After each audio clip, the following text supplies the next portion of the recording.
Κάντε λίγο ησυχία, και έρχομαι λοιπόν στο αφανό μελίσι και βάζω το κλουβάκι αυτό με τη βασίλισσα. Εδώ που τώρα έχει αυτά τα πλαστικά, έρχεται με ζαχαροζύμαρο. Δηλαδή ο μελισσοκόμος έχει βάλει ζαχαροζύμαρο εδώ μέσα, πυκνό, το οποίο θα το πάνε οι μέλισσες εδώ μέσα για να τρώνε και να ταΐζουν και τη βασίλισσα. Έρχομαι λοιπόν εγώ και βάζω αυτό το κλουβάκι όπως έχετε κατευθείαν με τη βασίλισσα και το ζαχαροζύμαρό του εδώ. Έρχομαι και το βάζω επάνω στα πλαίσια. Αυτό. Ποια πλαστικά σπάμε? Πάνω στα πλαίσια. Δεν σπάμε το πλαστικό? Όχι. Το κλείνω το καπάκι και φεύγω. Ειδικά σε μεγάλο μελίσι το πλαστικό δεν το σπάω. Γιατί?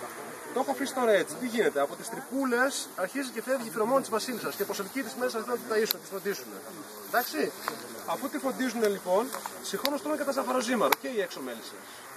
Καθώς το ζαχαροζύμαρο θα αρχίσουν να ανοίγουν τη δίωδο προς τη βασίλισσα. Τα πιο πολλά κλουβάκια, αυτό δεν νομίζω να είναι έτσι, έχουν δύο διόδους. Έχει δύο, δεν το πω καλά. Από την οποία η μία δίωδος έχει λιγότερο ζαχαροζύμαρο, η άλλη έχει περισσότερο ζαχαροζύμαρο. Ποιο θα φαγωθεί πρώτο? Το λιγότερο ζαχαροζύμαρο. Εκείνη η δίωδος που θα ανοίξει πρώτη επιτρέπει στο να μπαινοβγαίνουν οι μέλισσες, όχι όμως η βασίλισσα. Αυτή η δίωδος για να ανοίξει θέλει περίπου μια μέρα. Εντάξει. Άρα σε αυτή την ημέρα έχουν αρχίσει να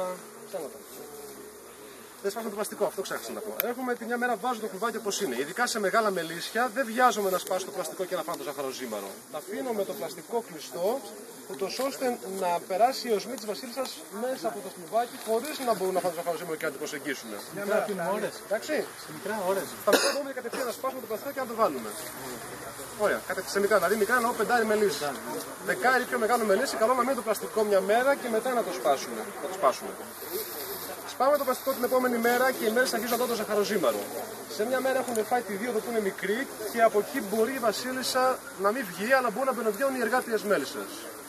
Μπαινοβγαίνουν οι εργάτριες μέλισσες, οπότε περνάνε την οσμή της βασίλισσας μέσα στο μελίσι. Η βασίλισσα ακόμα τους μένει στο κλουβί όμως. Με αυτόν τον τρόπο διαχέεται η οσμή της βασίλισσας πιο εύκολα.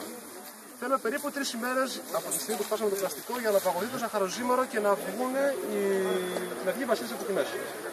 Όταν θα βγει στις 3 ημέρες θα την έχουν δεχτεί γιατί έχει περάσει ο οσμή της έτσι όμορφα και ωραία. Έρχομαι λοιπόν εγώ αφού σπάσω το πλαστικό 3 ημέρες μετά και ελέγχω εάν η βασίλισσα έχει βγει. Εάν έχει βγει η βασίλισσα δεν κάνω τίποτα. Παίρνω το κλουβάκι το άδειο και φεύγω. Δεν ασχολούμαι με το μελίσι. Το ξανανοίξω σε μια εβδομάδα 10 μέρες μετά για να δω ότι άρχισε να γεννάει σε αυτό το μελίσι. Αν ανοίξω, ψάξω να τη βρω, ψάξω να δω που γεννάει. Που δεν γεννάει μπορεί να μου την κόψουν. Εάν η βασίλισσα δεν γεννήσει το μελίσι θα μου την κόψουν κατά πάσα πιθανότητα. Ας τις 3 μέρες το μόνο που κάνω είναι να ελέγξω εάν η βασίλισσα υπάρχει και γεννάει και έχει βγει από το κλουβί. Αν ανοίξω το μελίσι μου στις 3 μέρες και δω ότι η βασίλισσα δεν έχει βγει. Κάποιες φορές συμβαίνει να είναι εγκλωβισμένη η βασίλισσα μέσα στο κλουβί με τις πολλές μέλισσες που τη φροντίζουν και την έχουν εγκλωβίσει, ενώ έχει πάνω το ζαχαροζύμαρο δεν μπορεί να βγει. Εντάξει. Γιατί την εγκλωβίσουν οι πάρα πολλές μέλισσες που έχουν μπει μέσα στο κλουβί. Σε αυτή την περίπτωση λοιπόν στις 3 μέρες γι' αυτό έρχομαι και ελέγχω. Εάν δεν έχει βγει από το κλουβί, ενώ μου έχει πάει στο πλαστικό, την ελευθερώνω εγώ ο ίδιος. Δεν λιγάκι την ελευθερώνω μέσα, πάνω στα πλαίσια εδώ. Δηλαδή ανοίγω το κλουβάκι πλέον, έχει περάσει ο σμίτς, έχει γίνει γνωστή η βασίλισσα στο μελίσι. Την ανοίγω και την αφήνω να ελευθερωθεί μόνη της εδώ επάνω στο μελίσι. Βέβαια και μπαίνει μέσα. Αυτό είναι η δουλειά του βασίλισσα, αλλά δεν έχει πρόβλημα. Δεν την ανοίγω εδώ επάνω στον αέρα να ψάξω να τη δω, γιατί η βασίλισσα με αυτόν τον τρόπο φεύγει.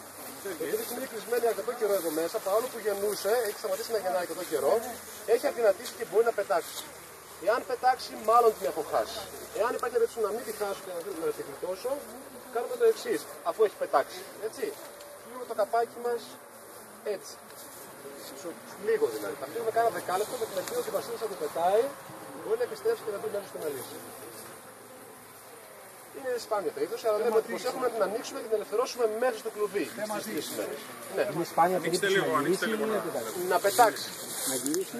Να γυρίσει, αν μην είναι ανοιχτό, συνήθως γυρίζει. Συνήθως. Αλλά σπάνια περίπτωση να. Δηλαδή, όταν την ανοίγουμε, την αφήνουμε να ελευθερωθεί μέσα στο μελίσι. Αυτό που έδειξα πριν. Και φεύγουμε, κλείνουμε το μελίσι και φεύγουμε. Δεν ταλαιπωρούμε άλλο. Θα έρθουμε μετά από μια εβδομάδα πάλι 10 μέρες για να δούμε αν υπάρχει γόνος, αν αρχίσει να γεννάει η βασίλισσα. Να σε ρωτήσω κάτι. Ναι.